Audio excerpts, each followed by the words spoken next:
হাজার হাজার ফিলিস্তিনি ভাইদেরকে যেভাবে নির্মমভাবে হত্যা করা হচ্ছে, নারী শিশুদেরকে হত্যা করা হচ্ছে, এর বিরুদ্ধে প্রতিবাদ স্বরূপ সারা বাংলাদেশের সকল বিভাগীয় শহরে দেশ নায়ক তারেক রহমানের নির্দেশে আজকে সংহতি র্যালি অনুষ্ঠিত, সমাবেশ, লক্ষ লক্ষ লোকের সমাবেশ। এই সমাবেশের পর আমরা র্যালি করব, সারা খুলনা শহর প্রদক্ষিণ করব। আমরা এখান থেকে একটি বার্তা দিতে চাই যে ফিলিস্তিনিরা শুধু একা না, সারা পৃথিবীর মানুষ তাদের সাথে আছে এবং আমরা সকলে ফিলিস্তিনিদের পাশে দাঁড়িয়ে আমরা তাদের সাথে সংহতি প্রকাশ করতে চাই এই বর্বরোচিত হামলা এবং নির্যাতনের প্রতিবাদ। এই কর্মসূচি আমরা পালন করছি, সারা দেশব্যাপী এই কর্মসূচি পালিত হচ্ছে।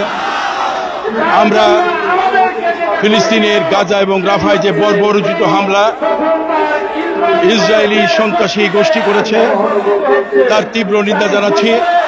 আমরা ইসরায়েল নামক এই সন্ত্রাসী গোষ্ঠীকে গোটা পৃথিবীকে বলবো, গোটা বিশ্ব বিবেককে বলবো, গোটা বিশ্বের মোড়লদেরকে বলবো, এদেরকে সন্ত্রাসী আখ্যায়িত করে এদের বিরুদ্ধে যথাযথ ব্যবস্থা গ্রহণ করুন।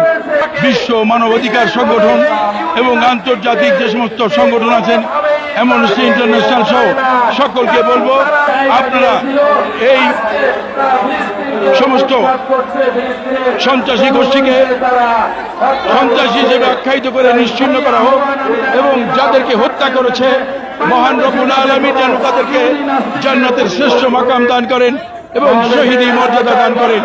এবং আমরা খুলনার মুসলমান এবং তৌহিদি জনতা এখানে ঐক্যবদ্ধ হয়েছি।